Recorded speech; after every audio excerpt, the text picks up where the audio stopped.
یه سویت خانوادگی 4 نفره میخوایم. متاسفانه همه اتاقهای این هتل رزرو شده. بذارید از اتاق 203 بپرسم. فکر کنم اونا امروز از هتل میرن.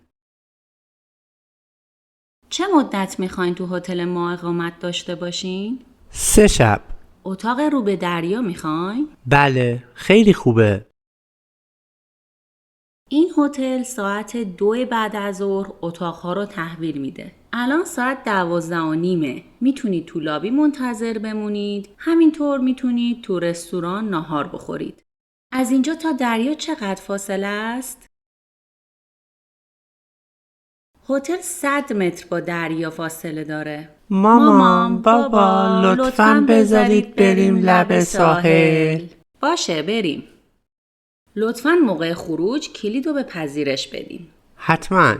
ممنون. میشه بگید چمدونا رو به اتاقمون بیارن؟ بله حتما. یادتون باشه که شام ساعت 8 تا 10 سرو میشه. سرویس و مالیات هم تو قیمت لحاظ شده؟ بله، صبحونه هم لحاظ شده.